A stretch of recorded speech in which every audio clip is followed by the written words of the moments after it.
So I'm gonna have to ask you a question. Are you a serial killer?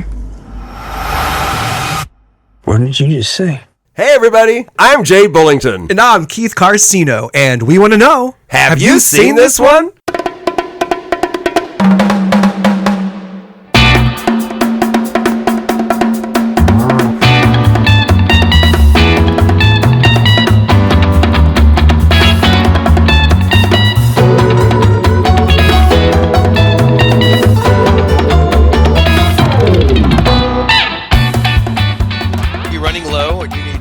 I didn't think so. Yeah, you have plenty of movies on your queue ready to throw at me, I'm sure. Dude, yeah, it goes on. We could go for years. Well, that's the plan, right? That's the plan. I hope so. I hope so. I hope And so, having too. said that, welcome Histophiles to Histo episode number 244. I'm Jay Bullington. Hey, I'm Keith Carcino. And Keith, I can barely contain my excitement today. I know it's a big day today. It's. I mean, by the time this is posted, it will have already occurred. But today is my Super Bowl. Tonight, the Oscars. Yes, the Oscars are tonight. Yeah. So excited. And our good friend James, James Huddleston, he's been on the show, and he'll be on again. He is a big fan himself. I know that both of you really look forward to this. We have something that we're going to do this year, and who knows, it might become a tradition. We downloaded a ballot. Oh, cool! And then we each voted for who we think is going to win, not who we want to win. Who you think is going to win. Nice. Yeah, it's a difference. Which is not the same thing. Sure. Yeah, but whoever gets the most right wins, and the other person has to either take them to dinner or take them to a movie. That's great. That's a good deal. Yes, awesome. It's a fun way to enjoy what we're already so into it. Right, he's even more into it than me. It's so I funny. know. I didn't think that was possible, but I've seen God, how you should gungo he see is his about posts on his social it. posts. I've been watching him. Yeah, he's all over it's it. so fun. I love it because it's so fun to meet somebody that's equal in your excitement. Well, and both of you watch the movies, but you're also up to date with all that's happening around it too, and you and you know James the background. He's really good at that. Well, I'm impressed by how much he knows, and I know, man. That's why I'm so glad he's become part of the podcast family. James, we love you, buddy. And he'll be back soon. Okay, so let's talk before we get into our movie that we're discussing this time around that you had me watch. Let's talk about what's new. What's new with you, Keith? What's been entertaining you? I saw this movie. I love a good shark movie, and I came across one. And I know Aaron. you do too if they're good, right? Well, there was one that had this amazing the cover of it was so cool. This giant great white shark was like swimming up to this woman hanging on this like raft underneath. And I was like, okay, I'm in on this. And so I started it. It's called the Rakan, I think. It's French for the shark. Requuin. Never heard of that. So I started it, and it stars Alicia Silverstone. It's like, oh, cool. And you can see she's aged a bit, but she still looks beautiful. She looks great. And she does a good job acting in this. Well, of course she is. Right. She looks great, right. But she still has it. No, she looks great. The movie itself is a little underwhelming, but it was still a fun watch. I still enjoyed it. But we'll have to tell Aaron about that one. And by the way, a little belated happy birthday to our friend Aaron. That's right. 2 days happy birthday, ago. Aaron. HBD. Yeah. The other two I saw, I would recommend. One is called We Bury the Dead. 2024. Yes. This was cool. Good zombie horror movie. Well, Yeah. It was kind of because it was zombie. Yeah. There was some kind of weapon malfunction that like sent a shockwave through Australia or and so this woman was going to find her husband, and it's strange because some of the zombies were completely killed, but there are a few that it didn't quite kill them all the way. So they still had like somewhat, like they were still moving around, and it was so great. They like, I enjoyed this one. I did too. They were like clenching their teeth. It made my spine tingle. But I would recommend this one. It's a lot of fun. We Bury the Dead. I like it. Yeah, good one. This other one is written by someone you know quite well, Owen Egerton. Have you seen Whistle? I think you've seen that. You talked about it, right? Dude, Whistle. I thought yes. Yeah, I remember you talking about it, and I'm like, It kind of reminded me of Talk to Me a little bit, Oh yeah. where Oh there's yeah. like this ancient artifact they find, and Yes. if you blow into it, like the dead version of you comes back for you, or like it starts to haunt you. What a great premise! I really enjoyed this one Wasn't it thoroughly. fun? So much fun, and I can't. Every time he comes up with something, I mean, I'm He, all in on it. Owen loves the 80s horror film. He loves that Hmm. 80s Hmm. teenage, slasher Yeah, movie kind of thing. And which and what's fun I'm about about it. Whistle is that he incorporates so many of those old movies in the kills. They're so Yeah. fun. Oh, there were a lot of good kills in this Yeah, one and too. I mean, they're all top really notch. unique and fun. Yep. It's like, I mean, but Yep. you got to like horror movies. I mean, you got Of to. course. This is It's a yeah. full on flat out This horror is not movie. I an mean, entry level horror movie, right? no, Yeah. no, This no, is no, no, no. right. Yeah. There's some But creepy oh parts, and man, again, great kills, good story, great acting, wonderful writing. I enjoyed it thoroughly. yeah, Owen did a great job on that one. I Hmm. thought. Yep. I'm really happy for him. It's really cool. Yep. Yep. Cool. How about you? Anything entertaining you Oh yeah, lately? man, I got a lot. I got a Let's go. lot. All Well, right. the first and the biggest, dude. Um, Alexi, who has been on this show, my work sister, Oh Alexi yeah, yeah, Donaldson, yeah, yeah. Uh-huh. she and I went to see Lady Gaga last week. Oh wow, that's a big one. Oh wow, Lady Gaga. What a show I'm sure You she know put what's on. amazing about her? We're in this huge the Moody Theater here in Austin, Hmm. huge at Hmm. thousands of people. Right. And we're way at the top. I mean, we didn't have the best seats, but it didn't matter. It was amazing. Um, and what's amazing about her is she's putting on this huge production, lights, sets, dancers. It's huge. And then she comes out and sits down at a piano and talks, and it's like you're sitting alone in a room with her. She's amazing. Wow, She's That's amazing. hard to pull off. She's so talented. Oh I my mean, God. and I love her music, Oh, but even and her more fans so, are so I fun. Oh my I God. just love her. I Oh, mean, everything yes. she stands for, like I could not agree more. I just thoroughly love that woman. And dude, when she came out to all us queers out there and she said, "Let's do Born This Way," oh man, it was awesome. It was cool. Cool. What a moment. Oh, that's great to hear. And It was a cool. big party, man. It was just so Hmm. much fun. Love So it. we had a blast. So movie wise, let's there's a couple things on Shudder that they're not incredible, but I had fun. If you have Shudder and you like and you're looking to spend some time, one's called this. They're both from 2022. I don't know how that happened. Just by Um, chance. One's called The Cellar, starring Alicia Cuthbert. I'm not going Okay. to go Oh, into I a like lot her. I of. like her. Yeah, I remember Yeah, her I from the like. Yeah, 90s. Yeah. it's that one's a straight ahead horror movie. Then Okay. there's one. It's called Deadstream. Oh, I've not seen it. I've heard of it though. Uh-huh. I would call it a comedy horror, definitely, Oh, I love those. definitely. If And they're it's pulled a off right. found footage. It's this guy who does he's an influencer, quote Okay. unquote. Okay. And apparently has done made some really stupid choices in the past, and so he's Fu- uh, trying to make a better name for himself. oh, And he cool. goes to Okay. this place that's supposed to be haunted, and oh, it just goes nuts. Oh, It's wonderful. Okay. I'm adding that to my he's list. yeah, it's a really fun one. And the actor's obviously this guy's having a blast being I stupid in this am movie. It's so sure. fun. It sounds like a fun movie to make. Um, my friend Elena, who we used to work with, and by the way, L'Oreal, yeah. Elena says hi, by the Elena. way. Oh, I love that. She and I went to see the Oh. Oscar short film nominees, Oh, cool. and which is great because I got to see them before, So the is it awards like you tonight. show up to one place and they like will do like run Yes. one after the other? The In about Austin Film Society here, okay. AFS. Uh-huh. There's 5 films nominated, and Hmm. now it's not the documentaries and it's not the animated shorts. It's the five film shorts that are they're short films, fictional films. Right. Um, all 5 very different. We enjoyed all of them. It was really fun to see those before the awards ceremony to get an idea of, Oh, you're what was right. out You're there. Yeah. exactly. Okay, couple other movies. Went to see The Bride, which is No, a no. brand new movie. The Bride, exclamation point, directed by Maggie Gyllenhaal, Oh, stars man. Jessie Buckley, who is probably going to win the Oscar tonight for Best Actress in Hamnet. She's probably going to win. Okay. And Christian Bale as the creature, the monster. He plays the monster in it. Oh. Um, it is, and it's already, a lot of critics have already said this. They're all comparing it to Bonnie and Clyde. Oh, It's really? It is not at all what I expected. It's not getting the best reviews. Some people are not into it, but I thought it was insanely entertaining. I just thought it was amazing.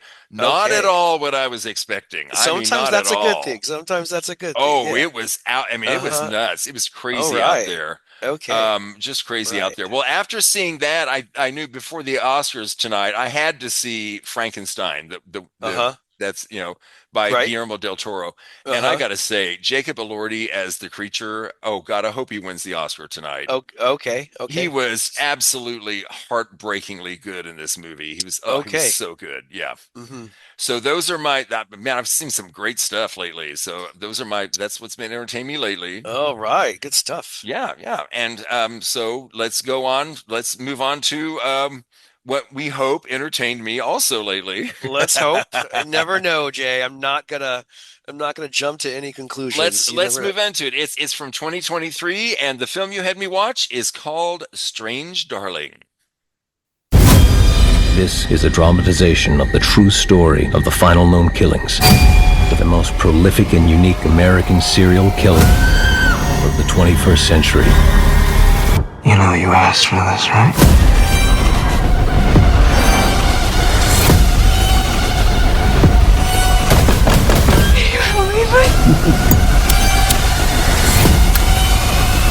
Just trying to have a good time. I'm in control.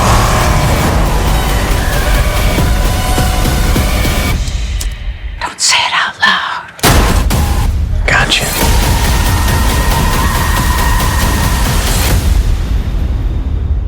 I want something intimate, something romantic.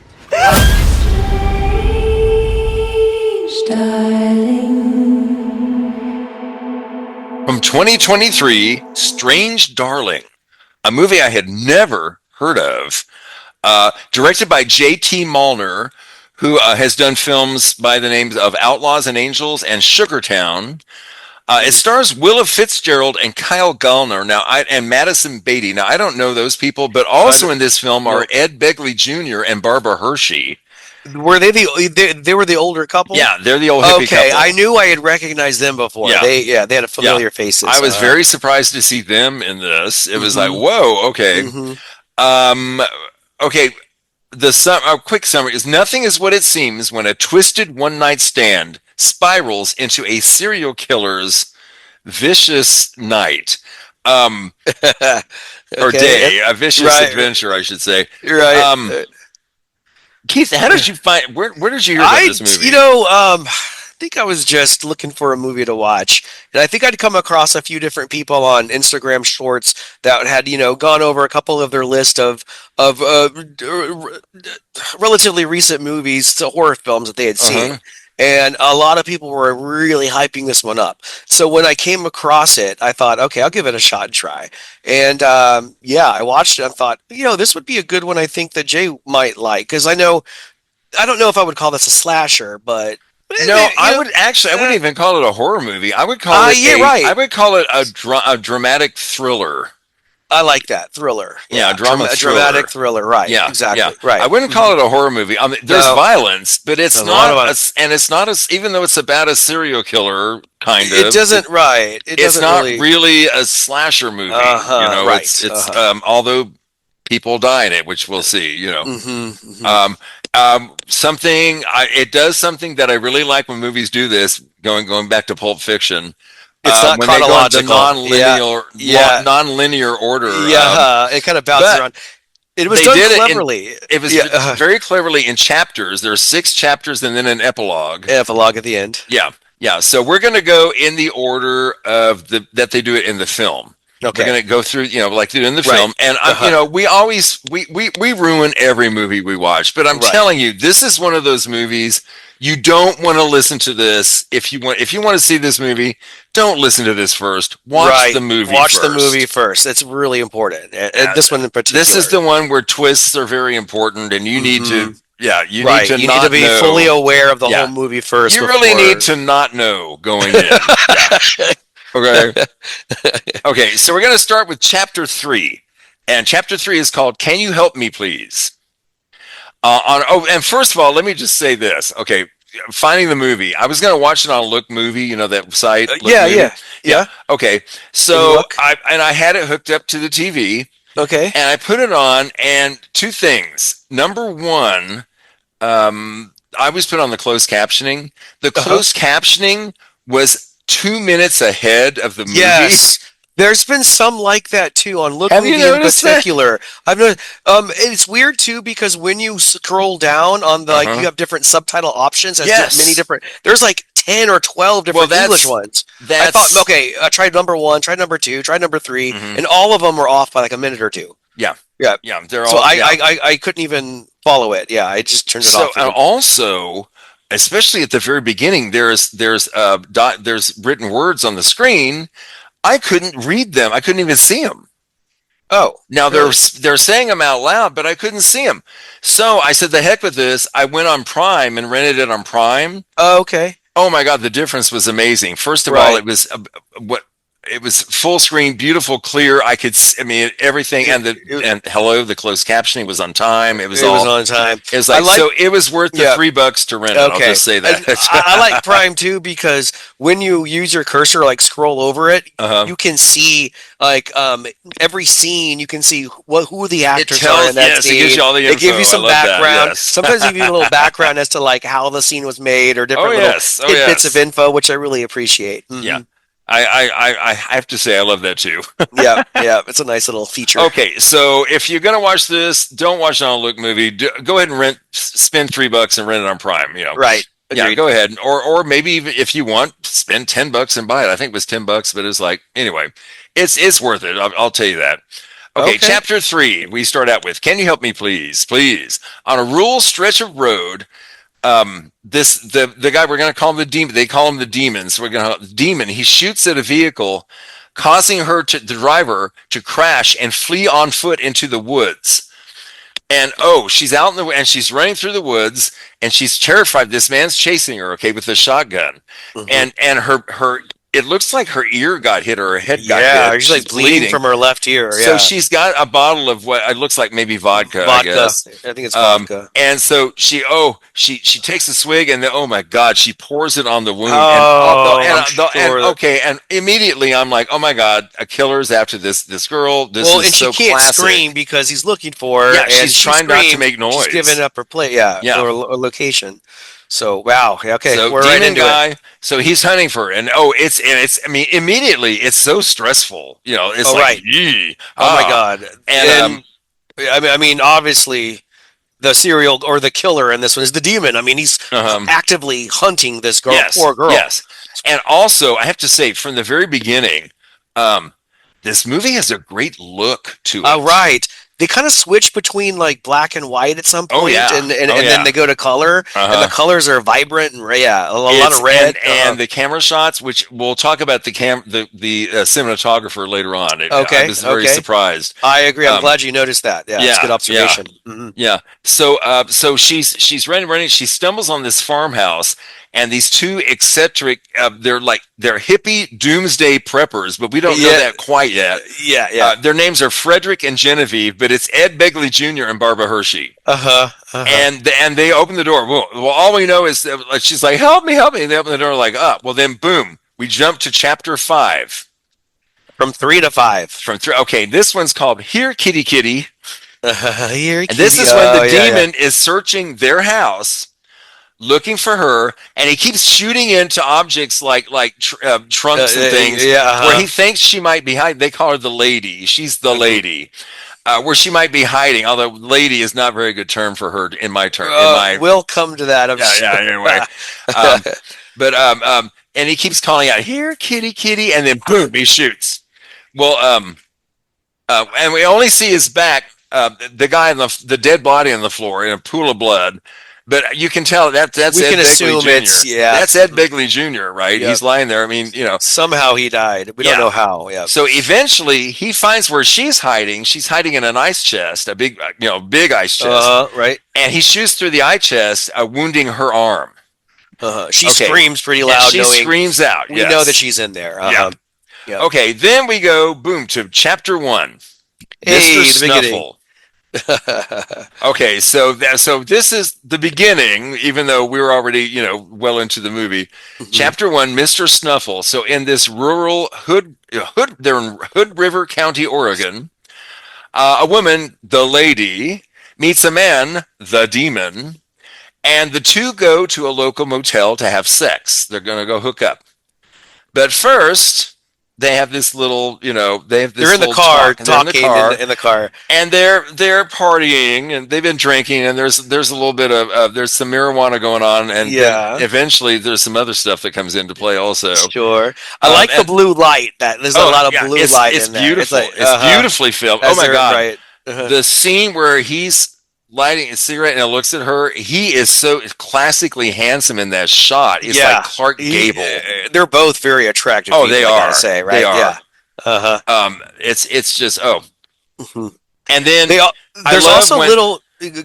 Go ahead. Okay, I love when they kiss and she says they smooch and she goes A+. And I love that. There's little instances too that give the audience kind of a sense of like, this guy may not be what he says he is, because you'll see the shotgun like on the side of his seat, and then he'll like reach he's got a pistol around his ankle. Right. So there's he's it's armed. in the back of your head. Yeah, this guy's armed, and it's like, what's going on here? And then she gives this little monologue that's really good about the chances a woman takes to do something like this. Right. That whole scene is like written really well. It's right. True. And it was also true. Like the demon was like questioning, like, what do you like? I don't And then she's like, I wouldn't expect you to understand because you're a man. Yeah. You don't have to worry about those kinds of things like women do. And I think that's a really, really true and incredible. It's a really cool moment. And she's talking about the risks women take, and then she asks him flat out, "Are you a serial killer?" And he looks at her like, "No," like laughs it off. Like, who's gonna say, "Yeah, it got me"? But then we realize she's like, "Okay, but I want you to pretend like you are." This is where it gets a little. This is the strange darling part. She likes sadomasochistic role play. She wants to act like she's the victim, and she's like, I want to do this, and she's like, questions like, hey, just to verify, she asks him, what does no mean? He's like, no means yes. Like, good. And then they have this code word. I don't know if they. Mr. Snuffleupagus. Mr. Snuffleupagus. It's not there yet. We haven't heard it yet. Okay, right. We haven't heard it yet, but they do have a code word. But but what's weird in this moment, she's looking at him, and then all of a sudden, and it's so fast that you can't see what it is, but she suddenly sees him turn red, kind of. This flash of red, and her eye, and she gets this expression on her face of fear, like, what did I just see? And you're like, what, is she seeing a vision of the future? Well, we'll find out later what she's seeing. We'll find out. Oh, I did not. I've seen it twice, and I did not catch I had to rewind it. I'm like, what? And even when I rewound it, I couldn't tell what it was. I should have caught on to that the second time. His face just flashes into like this red demon thing, kind of. Oh. And it's like, so that's where the demon also comes from. Okay. And that will come back into play also towards the end. I see the devil. Remember, in the epilogue. So we'll get to that later. I'm jumping ahead. So she says, okay. So now we're going to jump to chapter 4. Okay. So now the mountain people. Okay. Chapter 4. Okay. So the mountain people, that's, the older couple. They are sitting at a table and laughing with each other while he makes breakfast. Oh, that breakfast is disgusting. At first it looks like, maybe hungry. And then it's like, okay, no, it's stop. like sausage links and pancakes and whipped cream and strawberry on top. And then he just douses it with syrup. Like, oh my god, it was like a little much. Okay, so then they eat, and they're like, they're obviously a cute little happy couple. They're laughing, all just smiling at each other, happy. Then they work on a jigsaw puzzle of Scott Baio. That was like, what a weird choice was that? Right. It was free from the flea market. Maybe so. So then the lady shows up at the door. Please help me. And I laughed out loud when the woman said, "We're just old hippies," and the lady lost it. Honey, we're just old hippies, and lady's like, "Whoa, God, what? No, please." Of all things, great. So this is when we really start to see who Lady is. Well, because Genevieve's like, "Oh, honey, let me get you some medicine." And while she goes to get the medicine, Frederick says, "Okay, I'm going to call the police." And she's like, "No, police, no police." Well, he's calling the police, so she stabs him in the neck and kills him. Jeez. In fact, boom. I realize that anybody, well, we'll get to that later. I won't say it right now. Yeah. But yeah, she does not like police, just to say. No, she doesn't want the Which police makes you involved. wonder, like, okay, so right. She kills him and forces Genevieve outside. Okay, well, and Genevieve's just in shock, like she can't even. Yeah, she's like, "What? Right? The love of my life is dead on the floor." Yeah, and the lady's like, "Oh, I don't want to kill you, but I do need to tie you up. What do you have? A rope, chain? What do you have?" You know, it's really weird. Let's go to the shed. The lady is. Well, we'll talk about how crazy she is later. She's something else, definitely crazy. Mm-hmm. So the demon arrives on the property with his rifle. He finds his way there. And meanwhile, Genevieve seizes an opportunity. She flees into the woods, while the lady goes back into the farmhouse and hides in the ice chest. So that's how we know. That's how she got there. But now we know, okay, she's not the innocent thing we thought she was. Right. I mean, we thought she was a little nutty, but oh no, this is, she just killed, Okay, so now we go back in time to chapter 2. Okay. And the name of this chapter is, "Do You Like to Party?" So after hours of role playing, the lady says, "Oh, let's use some cocaine. It's my birthday. I don't do it all the time." And I'm like, "Oh, who's going to fall for this shit?" Oh my God. All right, good try. So, they do, and Demon says, okay, it's your birthday, I'll do it. Right. So she starts acting weird and getting like, "Okay, get away from me." And he's like, well, she goes back and forth a lot. Like, okay, like beat me up and then stop, do me, get away from me. Right, I'm done. Touch me, stop touching me. Right, and all of a sudden, it's so abrupt too. It's like, what caused it? I don't. Then she lets him know, "Oh, I did cocaine, but I gave you ketamine." And then at first I thought that it was a continuity error because she shows the bag. Yeah. And then when she sits down, she pulls out a vial. A bottle. Yeah. Right. I'm thinking. Wait a minute. Did they mess that up? And then I realized, oh no, that's on purpose. That's on purpose. Putting two different things out there. Yeah. Right. Yeah. Otherwise, they would have just had 2 baggies or 2 vials. Right. Make them different. Make them different. Sure. So it turns out she is the serial killer. She's called the Electric Lady. She's famously known, but the media calls her that, and she carves the initials of her moniker, EL, Electric Lady, into the demon's chest. And while going through his belongings, she finds out, oh shit, he's a police officer. He's a cop.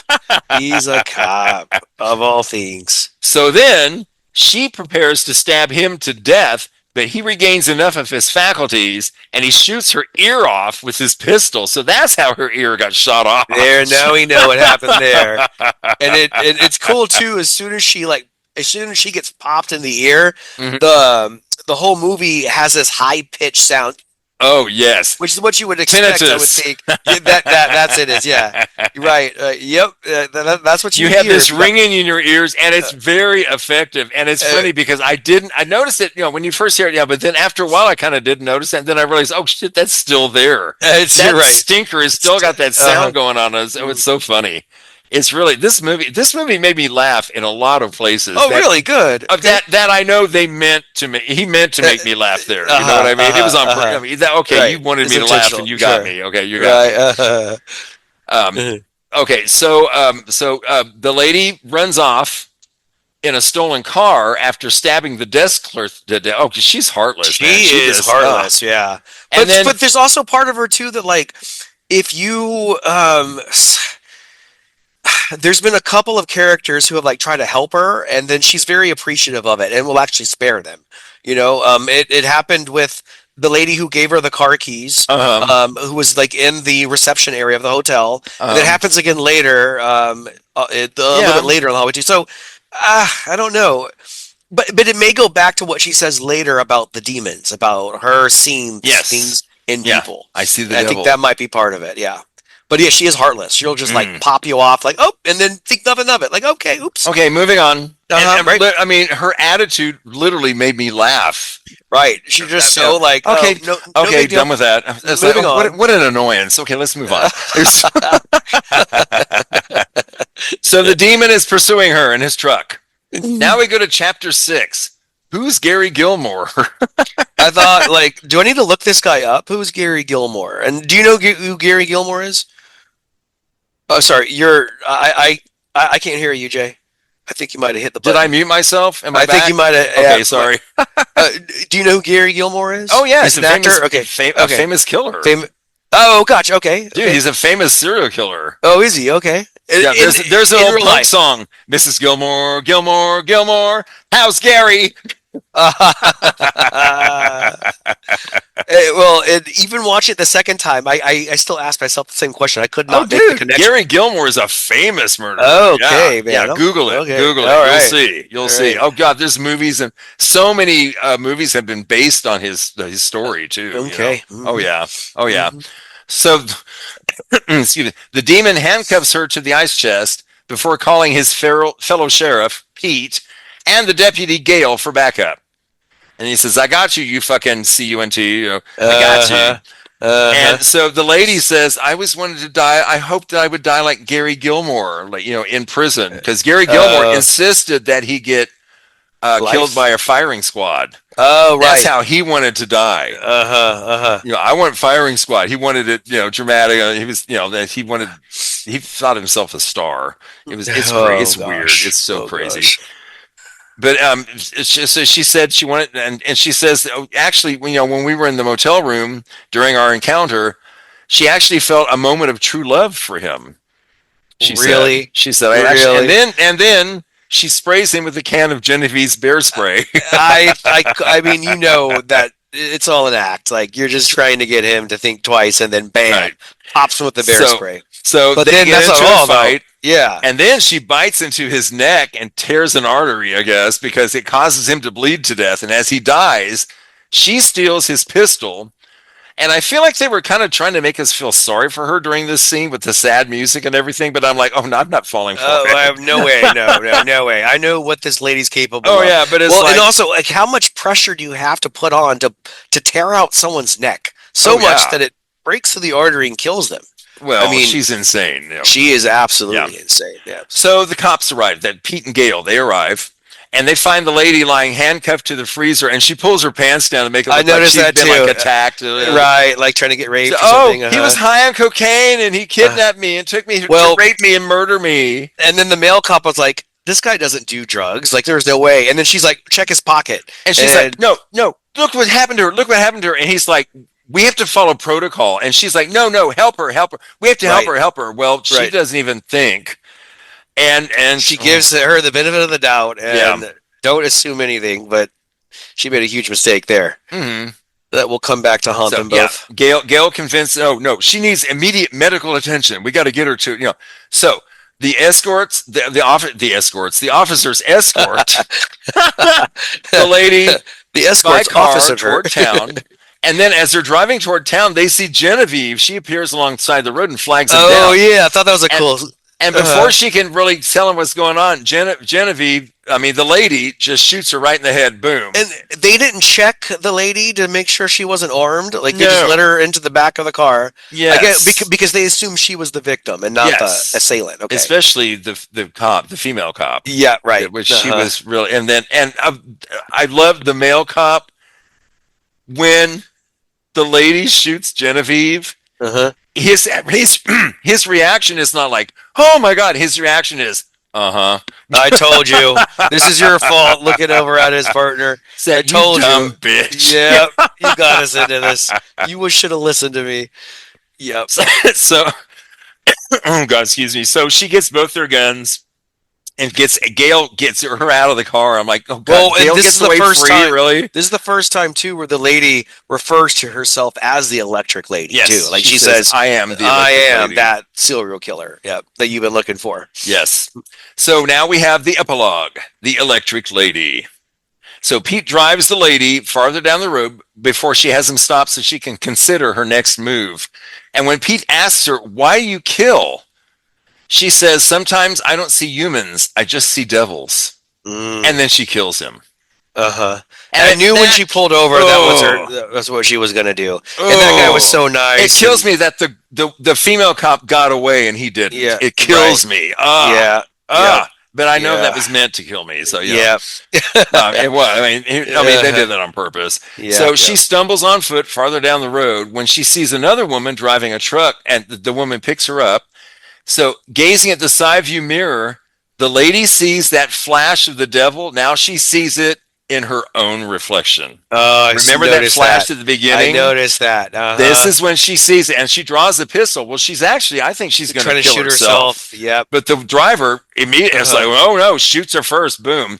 So the driver calls the police saying, this woman, I shot this woman because she pulled a gun on me. Said, I'm en route to the hospital. And then the end of the movie is the lady who starts convulsing. It's a pretty long scene. It's like it's very long. It's a and long she scene. loses consciousness finally and dies. But the scene, it slowly turns from color to black and white. That was a nice touch. So it makes it look like the blood is just fading out of her life. Draining out of her life, and then we have the end. So we talked about the cinematography. Primarily known for his acting roles like in Avatar and Boiler Room. This is Giovanni Ribisi's debut as a feature film cinematographer. I love him. Oh, that's great. I've always loved him as an actor. And he me did too. Great. I mean, literally, I'm like, yeah, this film looks beautiful. Oh, wow. I didn't know that. Okay. It's gorgeous. I didn't realize he had a hand in it. Yeah. He did a good job. He did a great job. Great. Fantastic. They talk about Gary Gilmore, like we said. And Giovanni Ribisi played Gary Gilmore's brother, Michael Gilmore, in a film called Shot in the Heart. And back in 2001, he played Gary Gilmore's brother. Okay. During a Q&A, it was revealed that with the exception of the song Love Hurts, which we all know the song Love Hurts. Of course. All the other songs were written by Z. Berg, who performed the songs. Except one song was sung by Jeannie Mollner, the director's mother. She sang one of the songs. I don't know which one, though. Okay. Miramax tried to take this movie away from the director, JT Mollner, twice during production. Why? And then they finally got a new editor because they didn't like him. They didn't like him doing it out of order. Oh, I thought that was wonderfully done. I'm glad they did it that way. They had someone edit it where it was in order, and also it was only 70 minutes long. Oh, really? They cut so much out. And so he used a clause in his contract that said there has to be a test screening of the director's cut, at least a test screening. Okay. So, according to Giovanni Ribisi, the filmmakers were resigned to the fact that their preferred version of the film was dead. Until midway through the test screening, an audience member shouted, "This bitch is crazy." So they were like, "Oh no, his version's not going to work." But then when they saw the audience react to it, it's like, "Oh my god!" When they realized the twist, yes. See, that's the best part about why they do it in different parts is because it works. You start to think that the serial killer this whole time is the demon. Yeah. And that the lady is the victim here. Yeah. And then the beautiful twist about this movie is that you're wrong. It's the other way around. Oh, man. And then to watch it play out. Yeah. Because, you find out, I would say close to halfway through that it's her, I guess. You kind of find out. But then from then on out, and like that, this bitch is crazy is right, man. You're just like, what is she going to do next? Right. What's going to happen next? They do a good job too of making the audience think that the demon is indeed the serial killer. Oh yeah. They one of the first scenes you see them in the motel is he is on top of her, straddling her with his hands around her neck. You can tell he's It looks like it's choking gonna kill her, not knowing yet that she prefers it. That this was her idea the whole time. Oh yeah. Little things like that really do add to the solidifying in the audience's mind that this guy is the bad guy. That moment where she's like, he's choking her, and then she goes harder. Like, come on. At first, I was like, "Did I hear that right? Did I? What's going on here?" And then it clicked. Okay, she's into this kind of stuff. Got it. She's weird. Oh my God. Okay, critics' response. Sarah Michelle Fetters from moviefreak.com. I like to read her stuff. There is a beauteously ruthless toxicity to Mollner's cruel world that's honestly glorious. And for those that get on his wavelength, Strange Darling is a great deal of malicious fun. well worded. I like that. Right? Yeah. Jasmine Crawley, what a great name. Jasmine Crawley from Horror Movie Blog. The way the sensuality blended into the increasingly disturbing violence was masterful. Yeah. Like that. And then I love this one. Tara Brady from the Irish Times. Do you enjoy walking out of a cinema and wondering what the hell you just watched? Well, then, oh boy, has JT Mollner got a movie for you. That could go either way. It could be a terrible thing or a great thing, right? It can be, but in this case, I thought it was a great thing. I'm going to tell you now. Yeah. Okay. Let's look at scores. I was a little surprised. IMDb is 7.0, which I thought was kind of, man. Yeah, a little okay, low. get this, though. And Rotten Tomatoes, tomato meter, 96%. Wow. Yeah. Whoa. Popcorn meter, 85%. A little That's bit lower, surprising. but still really 85 is high. I would have expected to be the other way around, actually, but yeah, maybe. Yeah. I don't know. I'm going to tell you, Keith, man, I would recommend this. I really liked it, buddy. Okay. You're on a roll. I think we both are. We both have gotten some pretty good ones around. Now, this was one, too, that was like 95% sure that you were going to react this way, but I've thought about that in the past before, and you completely surprised me. So, yeah, I didn't want to come off as too confident, but I was like, okay, I think this is right up your alley, the way that they told the story, and it was put together pretty well. And you know what I was thinking? The Last Stop in Yuma County. That movie. I think these two movies would make a great double feature. Oh yeah, they're both that kind of thriller drama kind of thing, and they both have a comedy element to them. And, oh, true. Yeah, that too. Wouldn't they make a great double feature? Oh, absolutely. Yeah. Oh, yeah. Both of them would really complement each other. Yeah. Quite well. Yeah, I think they go together great, man. You really all right, knocked it out of the park, man. Good. It was awesome. Man. Yeah, so glad you liked it. I loved it. It makes me happy. Great. So fun. So I'll watch this one again easily. Okay, yeah. Good deal. And this is one of those kind of movies where when you watch it again, you're going to find stuff you didn't see the first time because you know already what's happened. Because of what you know. I love stuff. I love that. Thank you, Keith. This is that type of movie. Oh, I'm so glad. I'm so glad you liked it. Okay, friends, you can find us on Facebook and Instagram and X. And, as far as social media, but our podcast, you can find us on Apple, Spotify, Amazon Prime, and now you can also find us on YouTube. We're on there too. Oh, yeah. I thought you were going to say you can find us on Truth Social. We're not on Truth Social yet? What is that? Okay. I made it up. It's nothing. Okay, dude. I'm like, don't tell me I got to do that now. I'm joking. No, don't do that to me. You're joking though. You do know what Truth Social is, I'm sure. Right? Oh.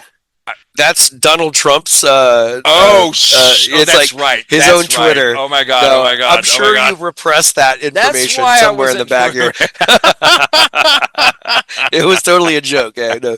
I would call to have it removed if it ever showed up on there. Truth Social. I just thought it stand for total shit, but anyway. Anyway, wherever you get your podcast, please subscribe to us and leave a rating. We'd love it. We'd like to hear from y'all. Let us know. Okay, so next time around, we're going to Where are we going? We're going to go into a genre that we don't do a whole lot. We've done it a few times, but not much. We're going to do a musical. Hey, you know what? You've changed the way that I think about musicals. Oh, good. When we first met years ago, I was like, I can't stand musicals. Please don't get me on. The very first show you ever had me watch as full-time co-host, you had me watch a musical. And from that moment on, I'm like open-minded now to how great musicals can be. Was that Hedwig? Hedwig and the Angry Inch. What a great one that was. I somehow knew how to draw you in. You really wrote me in nicely, right? Very clever. Our good friend Erin Castaneda, who we know as the 70s horror expert, she loves that stuff. Well, also it turns out she's also a huge musicals fan. Oh, that's right. I remember. Yeah, remember we talked about it one time. Yeah. So she brought up one that I knew you had never seen, and I have it, but I haven't seen it in a while. It's from 1955. Directed by Joseph L. Mankiewicz, Joseph L. Mankiewicz directed my favorite movie ever, which is All About Eve. Yeah. I was gonna say that name. I know that name. Yeah, and not I known do know for that musicals. Okay, but he did this musical in 1955. Okay. With a star that Marlon Brando's in this movie. Now, Marlon Brando and musical, you don't think of those things together. No. Okay, the musical is Guys and Dolls. Guys and Dolls. Guys and Dolls from 1955. Okay. Marlon Brando in a musical. Okay. So, yeah. And, you See know, where this goes? I love musicals, and but I don't love all musicals. Oh.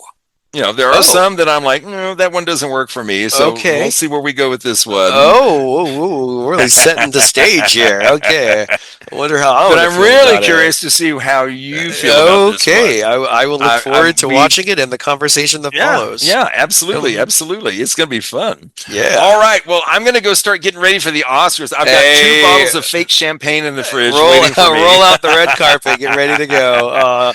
It's going to be cool fun. too is that there's a whole procession before the event even begins with the red carpet and all the stars show up, and it's just there's a lot of fanfare. Everything all day long, entertainment wise, is awesome. Well, enjoy it, man. This is your day to. Oh yes, it's my Super Bowl. All right, it's gonna be fun. I'm excited for it. Well, I'm gonna do that, and until next time, I'm Jay Bullington, and I'm Keith Carcino. And y'all keep watching movies and go Sinners, win all the awards.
Bye-bye. Okay. Bye-bye. Okay.